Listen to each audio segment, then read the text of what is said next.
today we are going to discuss a motivation. So there are four elements of direction, directing, and we have discussed one element, and it is the supervision. And today we are going to discuss the motivation as a element of directing. So let's start without delay. Motivation का मतलब क्या होता है? सबसे पहला question, sir what is a motivation? अब motivation simple, उसकी कोई प्रॉपर डिफाइन नहीं है, क्योंकि सब लोगों की मोटिवेशन अलग अलग चीजों में से मिलता है। वैसे देखने चाहिए तो सिंपल हम बोल सकते हैं कि मोटिवेशन किसे बोलते हैं? It is a process of inducing people to perform to their best ability to accomplish the गोल।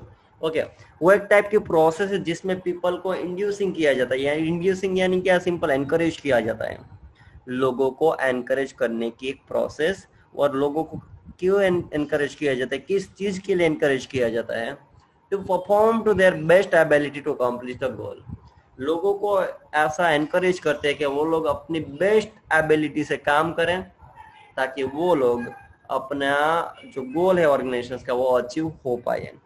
ठीक है, सो सिंपल जो मोटिवेशन है वो क्या है? एक प्रोसेस है जिसमें लोगों को एनकरेज किया जाता है ताकि वो लोग अपनी बेस्ट एबिलिटी से काम करें। और वो लोग अगर अपनी बेस्ट एबिलिटी से काम करेंगे तो हमारी कंपनी का, हमारी ऑर्गेनाइजेशन का क्या गोल होगा? गोल अचीव होगा। ठीक है, तो इसे बोलते हैं मोटिवेशन।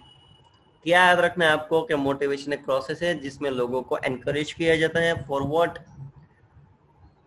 ताकि वो लोग अपनी बेस्ट एबिलिटी से काम करें। अगर वो अपनी बेस्ट एबिलिटी से काम करते तो हमारे ऑर्गेनाइजेशन का गोल अचीव हो पाए। ओके, अब उसके फीचर्स देखने, उसके कैरेक्टरिस्टिक देखने, उसके नेचर देखने, अगर वो आपने कर लिया तो उसका इंपॉर्टेंस तो आपको ऑटोमेटिकली आ जाएगा। ठीक है, वैसे इतना ज्यादा वो इम्पोर्टेंट नहीं है, शायद आने वाला भी नहीं है, तो शायद नहीं भी करेंगे तो अभी चलेगा। ओके, इसको छोड़ ही देते हैं। अब स्टार्ट करते हैं मैस्लोव्स नीड हायरार्की थ्योरी। आपको एग्जाम में पूछ सकते हैं। ये जनरली ह्यूमन बिहेवियर के ऊपर एक रिसर्च किया गया है, स्पेशली एम्प्लॉइज के ऊपर रिसर्च किया गया है। और उसके बाद मैस्लो ने क्या बनाया? एक हायरार्की बनाई है कि इंसान की कौन सी नीड फुलफिल होने के बाद इंसान कौन सी नीड के लिए देखता है। फॉर एग्जाम्पल, मान लो कि हमारी सबसे पहले नीड क्या होती है कि हमें खाना चाहिए, पीने के लिए पानी चाहिए, रहने के लिए घर चाहिए, पहनने के लिए क्लोथ्स चाहिए। ठीक है, हम सब लोग पहले यही सोचते हैं कि हम सबके पास यही होना चाहिए। वो सब मिल जाने के बाद हम थोड़ा और ज्यादा सोचते हैं कि अब हमारे पास वो भी होना चाहिए। चलो वो भी मिल गया, उसके बाद तीसरी चीज के बारे में सोचते, चलो हमारे पास ये भी होना चाहिए। जैसे हम छोटे बच्चे होते तब होता है ना कि सबसे पहले चलो हमने खेलने के लिए टॉयज भी मिल जाते तो अभी हम खुश हो जाते हैं। फिर थोड़े से बड़े होते हैं, हमारी और नीड पैदा होती है कि हमें साइकिल चाहिए, छोटी सी साइकिल। वो छोटी सी साइकिल मिल जाने के बाद हम थोड़े से और बड़े होते हैं, हमें चाहिए वो बड़ी साइकिल। फिर थोड़े बड़े होते हैं, हमें मोबाइल चाहिए या फिर बाइक चाहिए। ठीक है, सो ऐसे धीरे धीरे धीरे हमारी नीड्स बढ़ती जाती है। तो वैसे मैस्लो ने भी एक रिसर्च किया है स्पेशल ह्यूमन बीइंग एम्प्लॉइज के ऊपर, और उसने पता लगाया है कि लोगों की कौन सी नीड फुलफिल होने के बाद वो पर्सन कौन सी नीड के बारे में सोचता है। ठीक है, सो स्टार्ट करते हैं हम कि कौन कौन सी नीड ह्यूमन की होती है। वैसे देखने चाहिए तो 5 नीड्स है, 5 हायरार्की में उसे क्या किया है? एस्टेब्लिश किया है। ठीक है, फर्स्ट जो हमारी नीड होती है, एग्जाम के लिए इंपॉर्टेंट क्वेश्चन है, सो ध्यान से देखेगा। फर्स्ट जो हमारी नीड है वो है psychological need, sorry physiological. Physiological needs यानी ऐसी नीड्स जिसमें हम फूड के बारे में सोचते, शेल्टर के बारे में सोचते, क्लोथिंग के बारे में, कि हमें सबसे पहले ये चीज चाहिए जीने के लिए, जो चीज चाहिए। ठीक है, सर्वाइव करने के लिए, हमें सर्वाइव करने के लिए जो चीज चाहिए उसके बारे में हम सबसे पहले सोचते हैं। वो हमारी सबसे फर्स्ट नीड होती है, मोस्ट कॉमन नीड। ठीक है, सबकी नीड होती है। The employees develop these needs for their survival. That is why they are at the top in the sequence. ठीक है, सबसे पहले कोई भी एम्प्लॉइज हो, कोई भी पर्सन हो, सबकी पहली नीड्स यही होती है कि उसे खाने के लिए खाना चाहिए, पीने के लिए पानी चाहिए, रहने के लिए घर चाहिए। ठीक है, these needs can be satisfied when the monetary incentives are offered by the employees. और वो सारी नीड्स कब फुलफिल हो पाएगी? जब कंपनी वाले उससे क्या करेंगे? मॉनिटरी इंसेंटिव देंगे। ठीक है, उसी में से वो सारी चीजें परचेस कर पाएगा। ओके, सो हमारी फर्स्ट नीड खत्म हुई, वो चीज फिजियोलॉजिकल नीड। अब हम देखते हैं हमारी सेफ्टी एंड सिक्योरिटी नीड। चलो अब खाने के लिए खाना मिल गया, रहने के लिए घर मिल गया, पीने के लिए पानी मिल गया, पहनने के लिए क्लोथ मिल गया, वो नीड तो सेटिस्फाई हो गई। अब हम कुछ और सोचेंगे और आगे, और हमें क्या चाहिए, तब हम थोड़ा सा ऊपर जाएंगे, थोड़ी से आगे बढ़ेंगे, और अब हमारी सेकंड जो नीड आएगी वो हो गई हमारी सेफ्टी एंड सिक्योरिटी नीड। अब उसमें क्या होता है देखते हैं, चलो। So once the present day physiological needs are fulfilled, then the people start thinking about their future, as they want to secure their future by making sure that in the future also they continue to satisfy their physiological needs. Okay.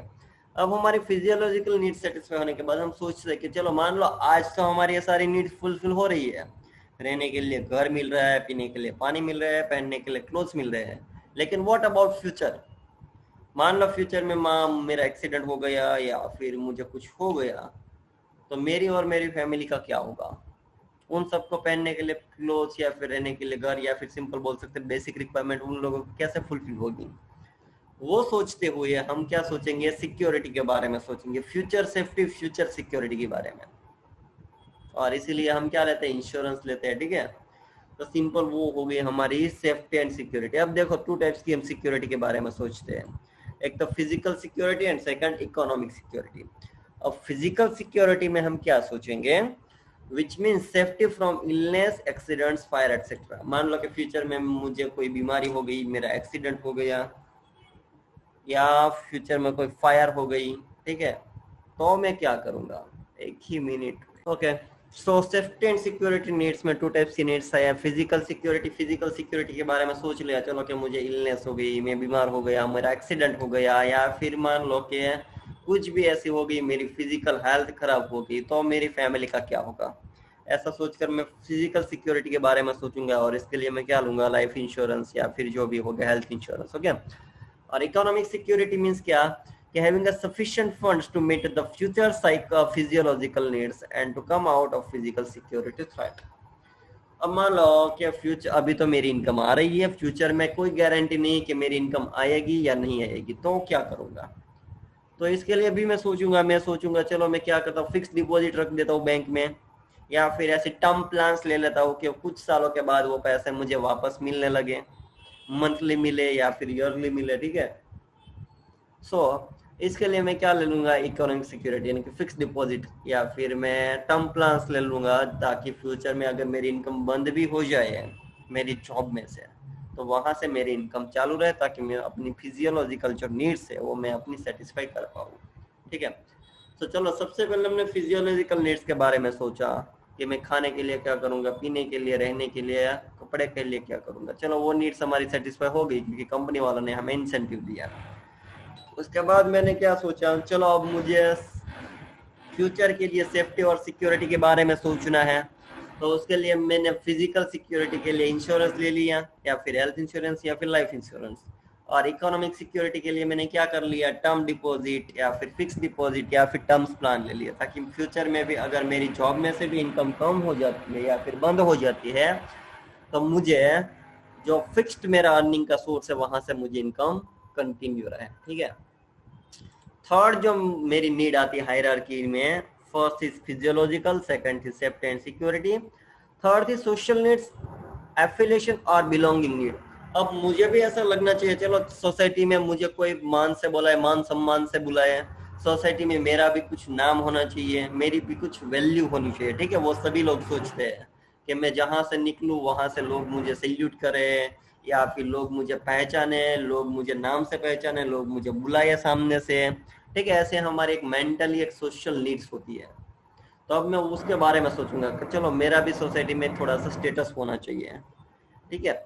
So it means the need for love, affection, companionship, friendship etcetera, यानी कि लोग मुझे भी प्यार से बुलाने चाहिए, लोगों को मेरे से अफेक्शन होना चाहिए, लोग मेरे साथ फ्रेंडशिप करे, ऐसा होना चाहिए। Once the people satisfy their physiological and the safety needs, then the social need becomes the more active and fulfill the social needs. The managers prefer teamwork, arrange formal and informal get-together so that employees can develop a social relationship. तो company में अगर बात करें employ के बारे में, employ को वहां पर सोशल नीड उसकी क्या होगी कि मेरे जो कलीग्स है वो मुझे अच्छी तरह से बुलाए, मेरे कलीग्स मुझे जानते हो, मेरे कलीग्स मेरे साथ टीम वर्क करके काम करे, यूनिटी में काम करे, ऐसा हो। इसलिए मैनेजर क्या करता है कंपनी में, छोटा सा गेट टुगेदर, छोटी सी पार्टीज रखते हैं वो लोग, ताकि वो लोग एक दूसरे को जान सके, एक दूसरे को फ्रेंड बना सके, फ्रेंडशिप कर सके, और उन लोगों के बीच में कोऑपरेशन ज्यादा हो चुके, ठीक है। सो फर्स्ट हमारी थी वो थी फिजियोलॉजिकल नीड्स, सेकंड हमारी थी सोशल नीड्स, थर्ड थी हमारी सेकंड थी हमारी safety and security needs, third one is the social needs, and fourth one is esteem needs. चलो अब हायर नीड आ गई। सब लोगों की ये नीड नहीं होती, सब लोग ये नीड के बारे में नहीं सोचते, बहुत कम लोग ये नीड के बारे में सोचते हैं, वो है एस्टीम नीड्स। एस्टीम यानी क्या कि आप सोसाइटी में कहीं पर भी जाओ, आपको रिस्पेक्ट मिले, आपको सब लोग जानते हो, ठीक है, वो होती है हमारी एस्टीम नीड। आप सोचते हैं कि मैं कहीं से भी पास हूँ, लोग मुझे पहचानने चाहिए। अगर मैं एक एम्प्लॉय हूँ तो पूरी ऑर्गेनाइजेशन में लोग मुझे जानते होने चाहिए। फॉर एग्जांपल मेरे एक एग्जांपल दूं कि मान लो मेरी एस्टीम नीड्स है कि सब मुझे रिस्पेक्ट दे, सब मुझे रिकॉग्निशन करे, रिकॉग्नाइज करे पूरी स्कूल में, ठीक है। मान लो कोई स्टूडेंट हो, प्रिंसिपल हो, सुपरवाइजर हो, ट्रस्टीज हो, कोई भी, मैं जहां से भी पास हूँ लोग मुझे पहचानने चाहिए, मुझे रिस्पेक्ट देने चाहिए। अगर मेरी ऐसी नीड है तो उसे मैं क्या बोल सकता हूँ, esteem needs. Okay, so when the above three needs are satisfied, then the people start demanding respect from themselves in the group. This need is more common in the higher level employees, और ऐसे need specially higher level के employees होते हैं उसके पास ही होती है, ठीक है। Esteem needs can be satisfied through the non monetary incentive. अब यहाँ पर आपको मॉनिटरी इंसेंटिव से नीड सेटिस्फाई नहीं होती, ये नॉन मॉनिटरी इंसेंटिव से आपकी नीड सेटिस्फाई होगी। अब आप किसी को पैसे देकर तो खरीद नहीं सकते कि चलो मैं वहां से निकलूं तो आप मुझे सैल्यूट करना, आप मुझे पहचानना, आप मुझे रिस्पेक्ट देना, ठीक है। ये तो सिंपल रिलेशनशिप पर डिपेंड होती है कि आप सबके साथ कैसे रिलेशनशिप रखते हो, आप किसी के साथ कैसा बिहेव करते हो, ठीक है। तो ये सिर्फ पैसा देकर ये नीड खरीदी नहीं जा सकती। And the last need is self actualization needs. ये सबसे हायर नीड है, इसके बाद शायद किसी की कुछ नीड नहीं रहती। सेल्फ एक्चुअलाइजेशन नीड यानी क्या, ऐसे स्टेज पर पहुंचना जहां पर उस फील्ड में आप सबसे बेस्ट हो। फॉर एग्जांपल पॉलिटिक्स में नरेंद्र मोदी, क्रिकेट में सचिन तेंदुलकर, विराट कोहली, सिंगिंग में लता मंगेशकर, ठीक है। सो ऐसी फील्ड जहां पर आप उस फील्ड में टॉप हो, आपसे आगे कोई हो ही ना, या फिर आपकी कंपटीशन में कोई देखने को ना मिले, ऐसी नीड अगर आपकी हो, आप उस पोजीशन पे अगर जाना चाहते हैं तो उस पोजीशन की जो आपकी नीड है, उस नीड को हम बोल सकते हैं self actualization needs. Okay, this need refers to realizing or reaching on to the aim of your life. Once the employee becomes what he wants to become, it means satisfaction of his actualization needs. This need including growth, self fulfillment and achievement of goal. यानी आपको simple top position पे जाना। यहाँ पर आपको detail में explanation नहीं दिया गया है, लेकिन आप डिटेल में एक्सप्लेनेशन दे सकते हैं कि आपने जो डिसाइड किया था वो गोल अचीव कर लेते हैं, उसे भी हम सेल्फ एक्चुअलाइजेशन नीड बोल सकते हैं। या फिर आप जिस फील्ड में काम करते हैं उस फील्ड में आप टॉप पर चले जाते हैं तो उसे बोल सकते हैं self actualization needs.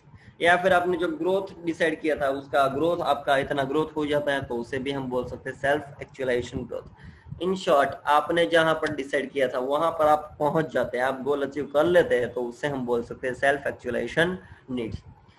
So these are the 5 needs of human, of a normal human being या फिर normal employees. First one is a physical needs या फिर physiological needs, safety and security needs, social needs, fourth one is esteem needs and fifth one is self actualization needs. Okay, so यहाँ पर आपका जो ये जो हायरार्की था, simple जिसे बोला जाता है मैस्लोव नीड हायरार्की थ्योरी, वो यहाँ पर फिनिश हो रहा है। अब आगे आपको जो डिस्कस करना है वो क्या डिस्कस करना है, फाइनेंशियल या फिर non financial incentive more powerful for the lower level employees. Okay, अब एम्प्लॉइज को अगर आपको मोटिवेट करना है तो आपको उससे कुछ इंसेंटिव देने होंगे। अब वो इंसेंटिव 2 टाइप्स के होते हैं, monitor incentive and non monitor incentive. Monitor incentive यानी क्या, सिंपल, आप एम्प्लॉइज को कुछ भी एज अ रिवॉर्ड क्या देते हैं, पैसा देते हैं। आप उसे बोनस दे दो, आप उसे कुछ अच्छा काम किया तो उसके लिए कुछ रिवॉर्ड दे दो, ठीक है, तो उसे बोला जाता है मॉनिटर इंसेंटिव, ताकि उन लोगों को मोटिवेशन मिले। और नॉन मॉनिटर इंसेंटिव यानी क्या, आप उसे पैसा देकर एनकरेज नहीं करते, आप किसी और वे से उसे क्या करते हैं, एनकरेज करते हैं। फॉर एग्जाम्पल उसे स्टेज पर बुलाकर उसे सम्मान करना, या फिर लोगों के सामने तारीफ करना, या फिर उसकी पोस्ट बदल देना, ठीक है, ऐसे बहुत सारे वे हो सकते हैं, लेकिन वो हम डिस्कस करने वाले हैं नेक्स्ट लेक्चर में। लेकिन जब आप नेक्स्ट लेक्चर में आओ तो सिर्फ आपको इतना करके आना है, Maslow's need hierarchy theory and जो मोटिवेशन क्या होता है, ठीक है, उसके डिफाइन, और मैस्लोस नीड हायरार्की थ्योरी। आपको नेक्स्ट लेक्चर में जाओ तो इतना करके आना है, ठीक है। बाकी का आगे हम जो फाइनेंशियल इंसेंटिव है और नॉन फाइनेंशियल इंसेंटिव है और